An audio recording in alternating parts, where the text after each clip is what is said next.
So hello বন্ধুরা, তো finally আমার একটা নতুন যে সমস্ত দাদাগুলো অর্ডার দিয়েছিল সেই সমস্ত অর্ডারগুলো আজকে ফাইনালি আউট হয়ে যাবে। তো আমাদের এখানে অর্ডার আছে পূর্ব বর্ধমান থেকে লাল শেখ, আর একটা অর্ডার আছে আসাম থেকে হাসান সিং, আর একটা অর্ডার আছে তোমার এটাও কলকাতা থেকে অর্ডার আছে। সে ব্যক্তিটার নামটা বলতে বারণ করেছে, চলো ঠিক আছে। আর একটা আছে হলো ইউপি থেকে, মানে উত্তরপ্রদেশ, রাজু নামে একটা ব্যক্তি অর্ডার দিয়েছে।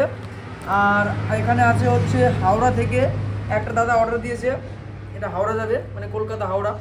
আর আরেকটা যাবে হলো পুরুলিয়া ইনভার্টার সার্ভিস, একটা টেকনিক্যাল দোকান থেকে অর্ডার দিয়েছে। তো আজকের এগুলো তো ফাইনাল চলে যাচ্ছে। তো তোমরা যদি কেউ চাও তো অর্ডার দিতে পারো, আমি তোমার এরিয়ার বা অ্যাড্রেসে পাঠিয়ে দেবো। তো দেখা হচ্ছে একটা পরের ভিডিওতে। আর আমাদের তো ফাইনাল মানে ব্যাচ শুরু হয়ে গেছে, তো সবাই খেতে গেছে আর আমরা এখানেই কাজ করতেছিলাম। তো আর তাদের তো আমরা সার্কিট এমনিতেই ফ্রিতে দিয়ে দিয়েছি, আর একদম সুন্দর করে কাজ বোঝানো করা হচ্ছে। আর এগুলো ভিডিও ছোটো ছোটো করে নিয়ে আসবো। তো দেখা হচ্ছে একটা পরের ভিডিওতে। Tata, bye bye.